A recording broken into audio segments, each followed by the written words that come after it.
हरे कृष्णा।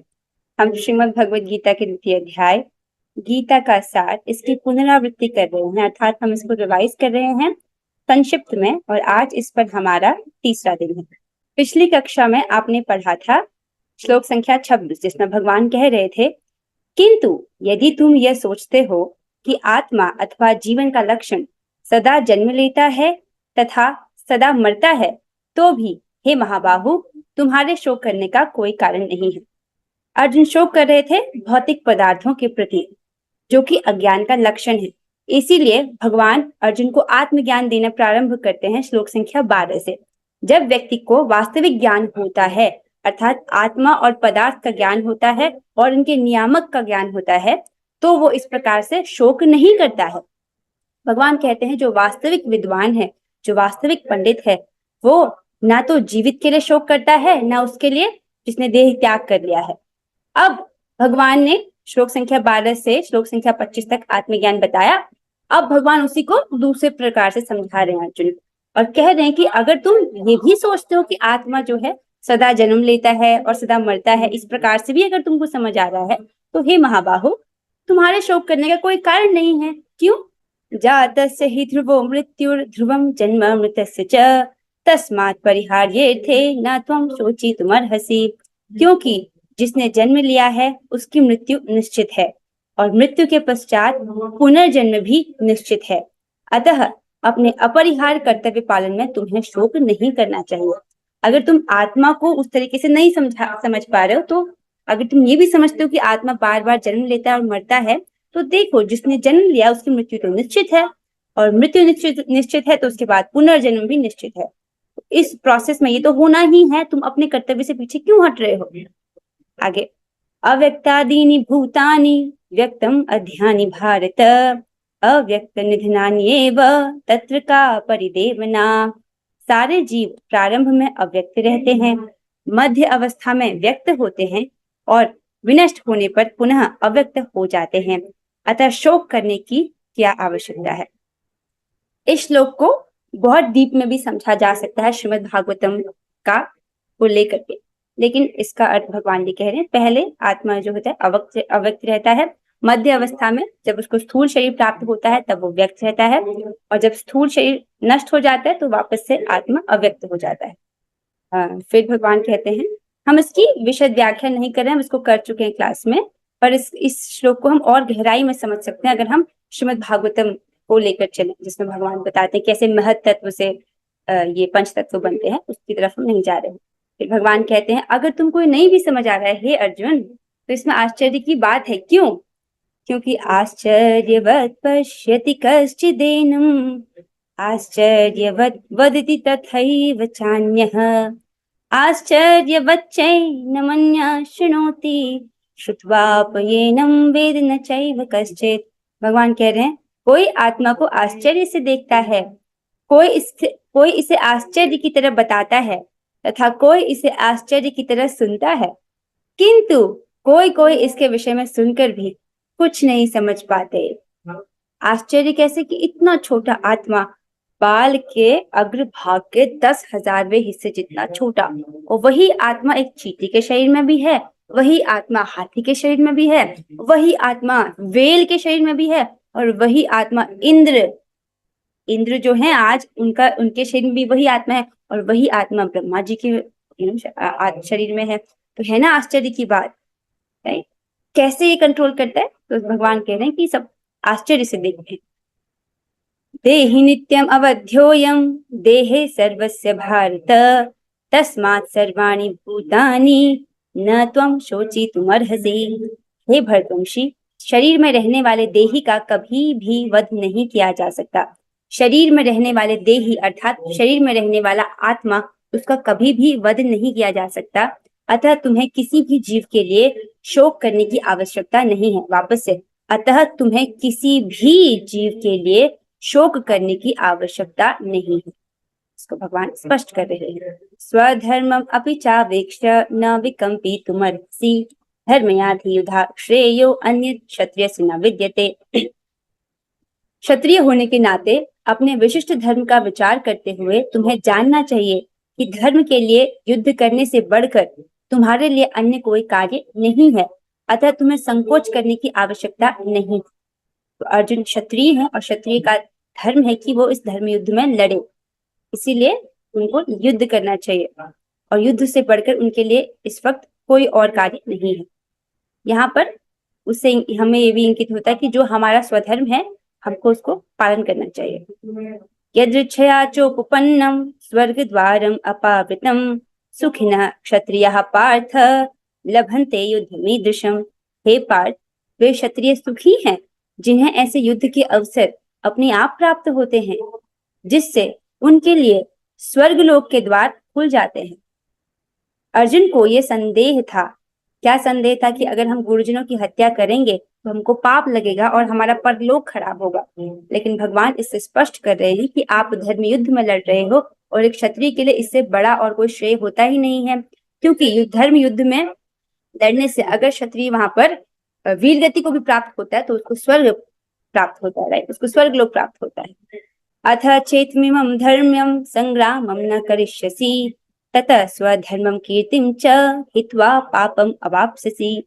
यदि किंतु तुम युद्ध करने के स्वधर्म को संपन्न नहीं करते हो तो तुम निश्चित रूप से अपने कर्तव्य की अपेक्षा करने का पाप लगेगा और तुम योद्धा के रूप में भी अपना यश खो दोगे। तो भी भगवान ने बताया अगर आप युद्ध करते हो जो कि आपका स्वधर्म है, आपको करना चाहिए, तो आपके लिए स्वर्ग के द्वार खुले हैं। अगर आप नहीं करते हो, अपने कर्तव्य को नहीं करते हो, तो क्या होगा? आप अपने कर्तव्य से च्युत हो जाओगे, तो आपको उसका पाप लगेगा। तो जो हमारे नियत कर्तव्य हैं हमें उनको करना चाहिए, नहीं करेंगे तो उनको अपने कर्तव्य की उपेक्षा करने का पाप लगेगा। और भगवान उनको कह रहे हैं तुम योद्धा के रूप में भी अपना यश खो दोगे। लोग क्या सोचेंगे कि अंत समय पर जब धर्म युद्ध था, अर्जुन को लड़ना था, वो उसने नहीं लड़ा, वो भाग गया। अकीर्तिम चापि भूतानि कथिष्यन्ति ते वियाम संभावितस्य चाकीर्तिर मरणान्ततिरिच्यते। भगवान आगे बता रहे हैं अगर तुम युद्ध नहीं करोगे, अपना कर्तव्य नहीं करोगे तो क्या होगा? तो लोग सदैव तुम्हारे अपयश का वर्णन करेंगे और सम्मानित व्यक्ति के लिए अपयश तो मृत्यु से भी बढ़कर है। युद्ध नहीं करोगे तुम्हारी अकीर्ति फैलेगी। अकीर्तिम चापि भूतानि, सब लोग तुम्हारे अपयश का वर्णन करेंगे। क्या कहेंगे लोग तुम्हारे बारे में? भया दृणादुपरतम मनस्यन्ते त्वां महारथा येषां च त्वं बहुमतो भूत्वा यास्यसि लाघवम्। जिन जिन महायोद्धाओं ने तुम्हारे नाम तथा यश को सम्मान दिया है, वे सोचेंगे कि तुमने डर के मारे युद्ध भूमि छोड़ दी है और इस तरह वे तुम्हें तुच्छ मानेंगे। जो बड़े बड़े योद्धा अर्जुन को बहुत बड़ा योद्धा मानते हैं, लेकिन अगर वो धर्म युद्ध से इस प्रकार भाग जाएंगे तो क्या सोचेंगे? अरे ना, खोदा पहाड़ निकली चूहिया, इसको तो हम बहुत बड़ा महारथी समझते थे, लेकिन ये तो भाग गया। इस प्रकार से तुम्हारे बारे में बातें बनाएंगे। अवाच्य वादांश्च बहून् वदिष्यन्ति तवाहिता निन्दन्तस्तव सामर्थ्यं ततो दुःखतरं नु किम्। तुम्हारे शत्रु अनेक प्रकार के कटु शब्दों से तुम्हारा वर्णन करेंगे, बहुत कठोर कड़वे शब्दों से तुम्हारा वर्णन करेंगे अर्जुन, और तुम्हारे सामर्थ्य का उपहास करेंगे, तुम्हारा मजाक बनाएंगे, और तुम्हारे लिए इससे दुखदाई और क्या हो सकता है? वास्तव में अर्जुन का स्वभाव है, अर्जुन क्षत्रिय है तो उनका स्वभाव है युद्ध करना। वो बाण भले सहन कर सकते हैं अपनी छाती पर, लेकिन वाक बाण नहीं सहन कर सकते हैं। मान लीजिए अगर वो युद्ध ना भी करें, अपने स्वधर्म का पालन ना करें और वो चले भी जाएं जंगल, लेकिन जंगल में भी अगर कोई उनको बोल दे अच्छा यही भगोड़ा अर्जुन है जो धर्म युद्ध के समय पर भाग गया था, तो ये शब्द क्या अर्जुन सुन सकते हैं? वो उसी वक्त अपना गांडीव निकालेंगे और फिर लड़ेंगे। इसलिए भगवान कह रहे हैं कि तुम अपना युद्ध करो, इससे ज्यादा दुखदाई क्या होगा जब लोग तुम्हारे बारे में कटु वचन बोलेंगे। हतो वा प्राप्स्यसि स्वर्गम जित्वा वा भोक्ष्यसे महीम तस्मात् उत्तिष्ठ कौन्तेय युद्धाय कृत निश्चयः। भगवान कह रहे हैं हे कुंती पुत्र, तुम यदि युद्ध में मारे जाओगे तो स्वर्ग प्राप्त करोगे, या यदि तुम जीत जाओगे तो पृथ्वी के साम्राज्य का भोग करोगे। अतः दृढ़ संकल्प करके खड़े हो और युद्ध करो। सुख दुखे समे कृत्वा लाभा लाभौ जया जयौ ततो युद्धाय युज्यस्व नैवं पापम अवाप्स्यसि। तो भगवान कह रहे हैं कि तुमको ये डर है ना कि मैं युद्ध करूंगा, इसमें इतनी हिंसा होगी, लोग मारे जाएंगे और तुमको पाप लगेगा। सुनो, मैं तुमको एक तरीका बताता हूँ कि तुम युद्ध भी करो और तुमको पाप भी ना लगे, सांप भी मर जाए और लाठी भी ना टूटे। अच्छा, कैसे युद्ध करें? तो भगवान बता रहे हैं, तुम सुख या दुख, हानि या लाभ, विजय या पराजय का विचार किए बिना युद्ध के लिए युद्ध करो। ऐसा करने पर तुम्हें कोई पाप नहीं लगेगा। हम इसको समझ रहे हैं?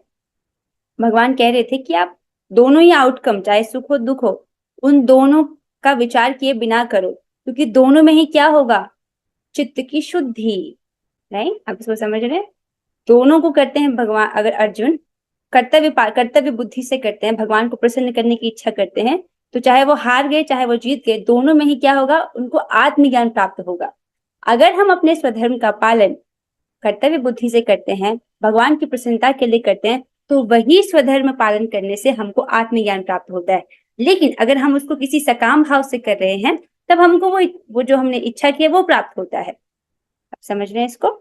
ये हमने सीखा था, अगर हम स्वधर्म का पालन करते हैं भगवान को प्रसन्न करने के लिए, तो भगवान हमको आत्मज्ञान देते हैं। यहाँ पर बिना इच्छा के कार्य करने को नहीं बोला जा रहा है, पर हाँ, भौतिक इच्छा को त्यागने को बोला जा रहा है। सकाम भाव से कर्म करने को मना किया गया है। एषा ते हिभिता सांख्ये बुद्धि योगे त्विमां शृणु, बुद्ध्या युक्तो यया पार्थ कर्म बंधम प्रहास्यसि।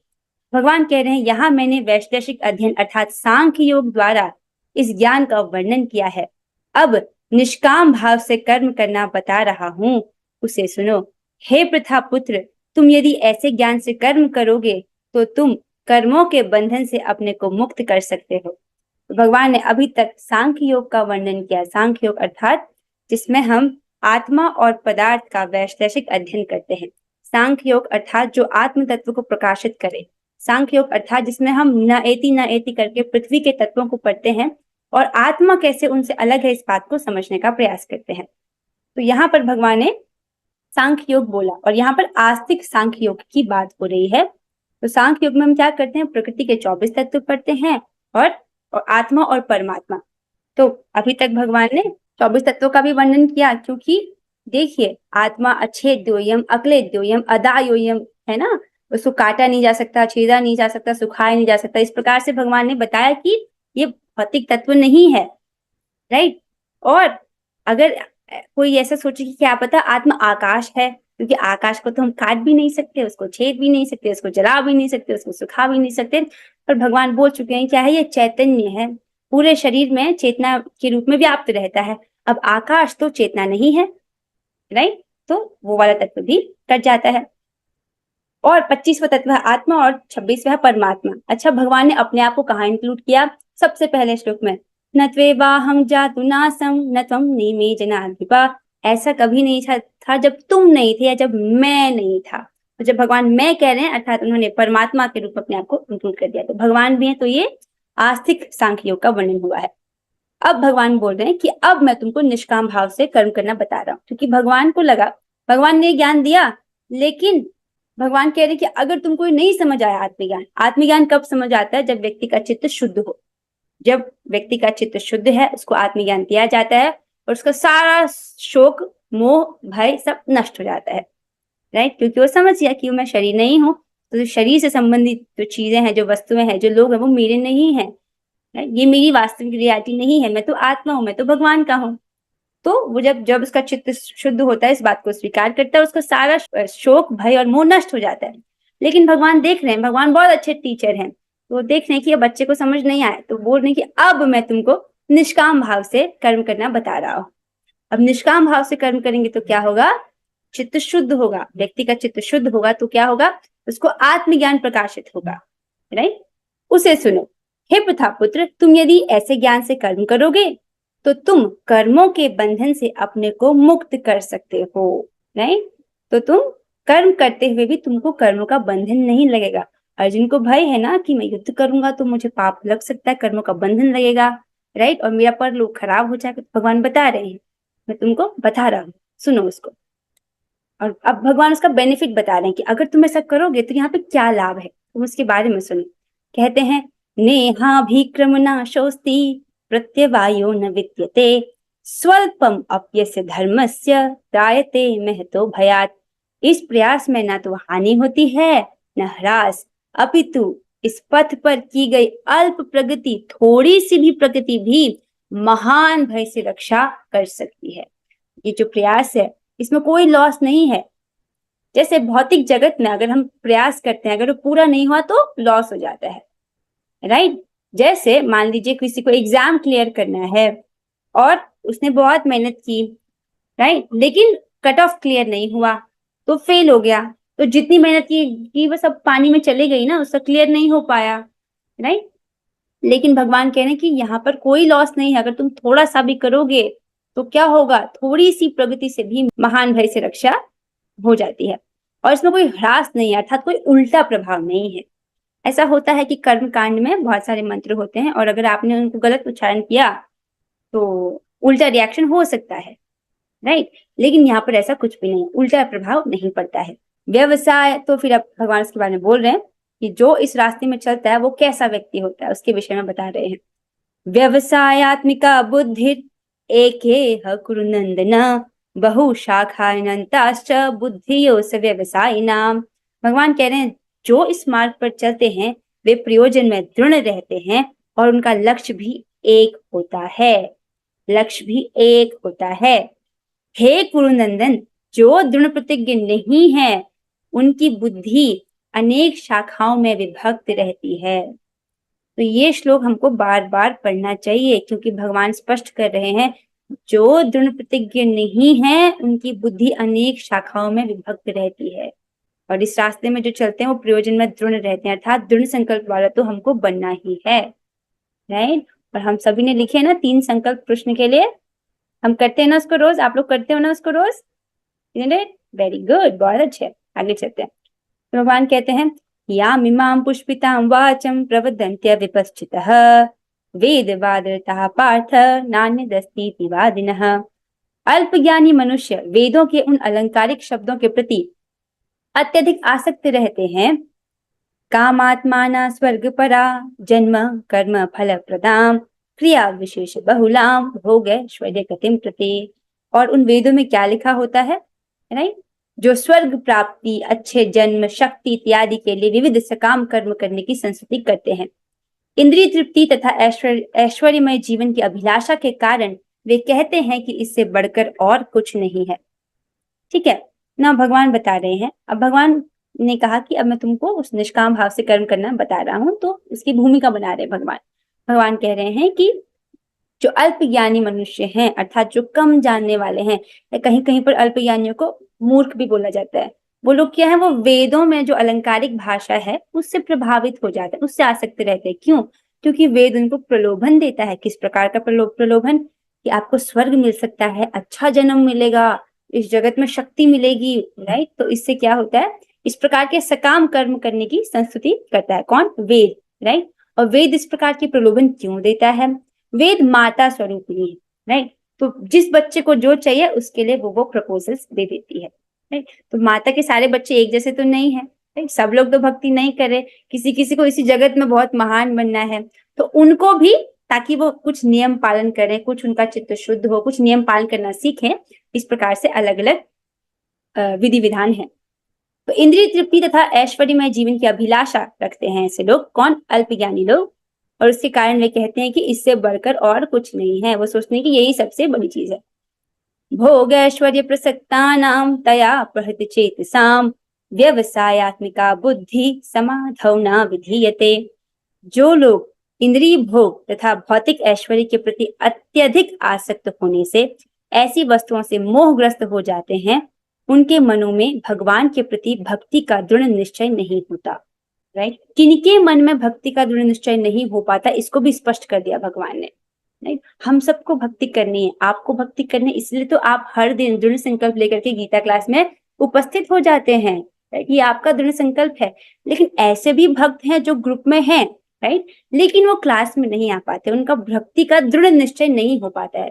क्यों? भगवान उसको भी स्पष्ट करते हैं, क्योंकि जो लोग इंद्रिय भोग तथा भौतिक ऐश्वर्य के प्रति अत्यधिक आसक्त होने से, राइट। ऐसे नहीं कि अगर ऐश्वर्य है तो व्यक्ति भक्ति नहीं कर सकता। ऐसे बहुत सारे उदाहरण हैं, जैसे परीक्षित महाराज, जनक महाराज, उनके पास बड़ा बड़ा राजपाट था, बहुत बड़ा राजपाट था, सब ऐश्वर्य भोग उपलब्ध थे, लेकिन उनमें अत्यधिक आसक्ति नहीं थी, राइट। तो अनासक्त होने को बोल रहे हैं भगवान। आगे चलते हैं। त्रैगुण्य विषया वेदा निस्त्रय गुण्यो भवार्जुन निर्द्वंदो नित्य सत्वस्थो निर्योग क्षेम आत्मवान। वेदों में मुख्यतया प्रकृति के तीनों गुणों का वर्णन हुआ है, सतोगुण, रजोगुण और तमोगुण। हे अर्जुन, इन तीनों गुणों से ऊपर उठो, समस्त द्वैतों और लाभ तथा सुरक्षा की सारी चिंताओं से मुक्त होकर आत्मपरायण बनो। क्या इसका बहुत सुंदर है। भगवान अभी वर्णन कर रहे हैं तो उसके लिए भूमिका बना रहे हैं। पहले बताया कि इस रास्ते में जो मैं तुम्हें बताने जा रहा हूँ, वहां पर जो लोग जो होते हैं वो बहुत दृढ़ संकल्पी होते हैं।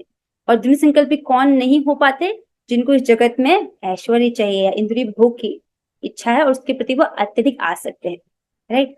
अब बोल रहे हैं भगवान कि जो वेदों में क्या है, 3 प्रकार के गुणों का वर्णन है और तुमको इन तीनों से ऊपर उठना है। तीनों से ऊपर कैसे उठ सकते हैं हम? सतोगुण, रजोगुण, तमोगुण से सब पूरा जगत प्रभावित है। तो उसका तरीका क्या है? जब हम भगवान की सेवा करते हैं, क्योंकि भगवान कैसे हैं? दिव्य हैं। इन तीनों से ऊपर क्या है?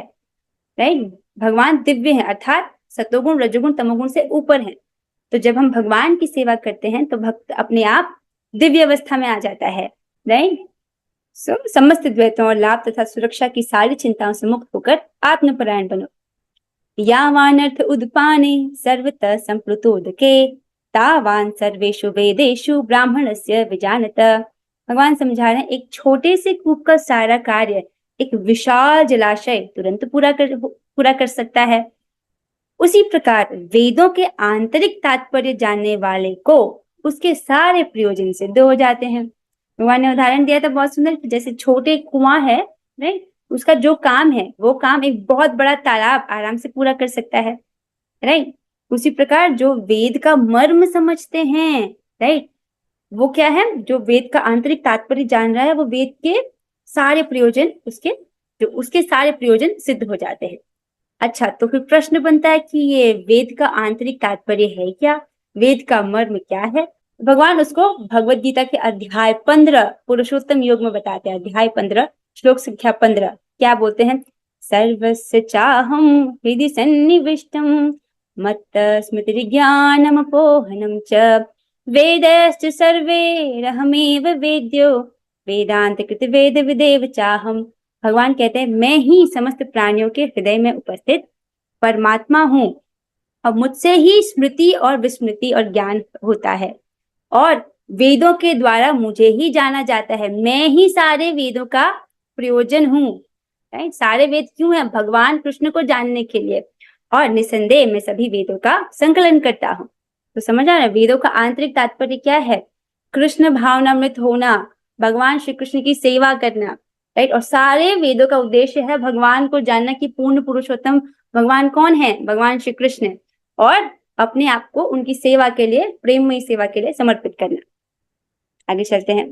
फिर भगवान कह रहे हैं, कर्मण्यवाधिकारस्ते मां फलेषु कदाचन मां कर्म फल हेतुर्भूत माते संगोस्त्व कर्मणि। भगवान कह रहे हैं, अब यहाँ पर इस श्लोक में भगवान निष्काम भाव से कर्म करना बता रहे हैं। राइट। भगवान कह रहे हैं, तुम्हें अपने कर्म अर्थात कर्तव्य करने का अधिकार है, किंतु कर्म के फलों के तुम अधिकारी नहीं हो। तुम ना तो कभी अपने आप को अपने कर्मों के फलों का कारण मानो, ना ही कर्म न करने में कभी आसक्त हो।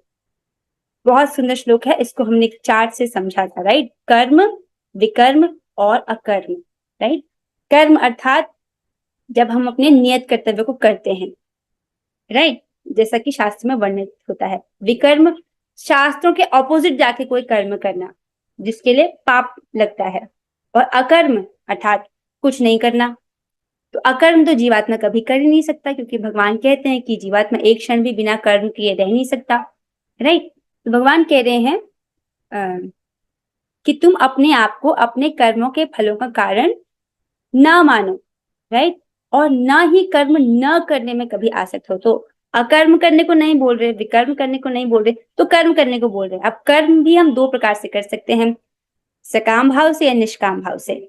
सकाम भाव से जब हम कर्म को करते हैं, अर्थात हम कर्म कर रहे हैं, उसके बदले में हम कुछ फल की इच्छा रखते हैं, कुछ भौतिक फल की इच्छा रखते हैं एक्चुअली। तो भगवान कह रहे हैं तुम कर्म करो लेकिन निष्काम भाव से। निष्काम भाव से अर्थात आप कर्म कर रहे हो किसी आध्यात्मिक इच्छा से, उसको कहते हैं निष्काम भाव से कर्म करना। आप कर्म कर रहे हो कृष्ण की प्रसन्नता के लिए, तो क्या है, निष्प्रिय होना, निष्काम भाव से होना, वो करने के लिए भगवान कह रहे हैं। ऐसा करने पर तुमको कर्म के बंधन नहीं लगेंगे। आगे, योगस्थ कुरु कर्माणि संगम त्यक्त्वा धनंजय सिद्ध्या सिद्ध्यो समो भूत्वा समत्वम योग उच्यते। हे अर्जुन, जय अथवा पराजय की समस्त आसक्ति त्याग कर समभाव से अपना कर्म करो, ऐसी समता योग कहलाती है। ऐसी समता जिसमें आप जय और पराजय इसकी सारी आसक्ति को त्याग दो, समभाव में रहकर कर्म करो, उसको योग कहते हैं। दूरेण ह्यवरम कर्म बुद्धि योगा धनंजय बुद्धौ शरणम अन्विच्छ कृपणा फल हेतवः। हे धनंजय, भक्ति के द्वारा समस्त गर्हित कर्मों से दूर रहो। भक्ति के द्वारा समस्त गर्हित अर्थात नीच निकृष्ट कर्मों से दूर रहो और उसी भाव से भगवान की शरण ग्रहण करो। जो व्यक्ति अपने सकाम कर्म फलों को भोगना चाहते हैं वे कृपण हैं, वे कंजूस हैं। कंजूस अर्थात जिसके पास कोई वस्तु है उससे वो दूसरे का भला नहीं कर रहा और अपना भी नहीं कर रहा, उसको बोलते हैं कंजूस व्यक्ति, राइट। अब देखिए, कर्म अकर्म, कर्म विकर्म अकर्म। तो अकर्म तो करने को मना कर दिया भगवान ने, विकर्म करने को मना कर दिया। अब कर्म करने में भी दो ऑप्शन थे, सकाम भाव से और निष्काम भाव से। भगवान कह रहे हैं जो सकाम भाव से अपने कर्म को करता है वो क्या है, वो तो कृपण है, वो तो कंजूस है, वो अपना भला करना भी नहीं जानता। इसका मतलब भगवान निष्काम भाव से करना बोल रहे हैं। आगे, बुद्धि युक्तो जहातीह उभे सुकृत दुष्कृते तस्माद् योगा युज्यस्व योग कर्म सुकौशलम। अब भगवान कह रहे हैं भक्ति में संलग्न मनुष्य इस जीवन में ही अच्छे तथा बुरे कार्यों से अपने को मुक्त कर लेता है। अतः योग के लिए प्रयत्न करो क्योंकि सारा कार्य कौशल यही है। भक्ति में संलग्न मनुष्य क्या करता है, इसी जीवन में सारे अच्छे और बुरे कार्यों से अपने को मुक्त कर देता है।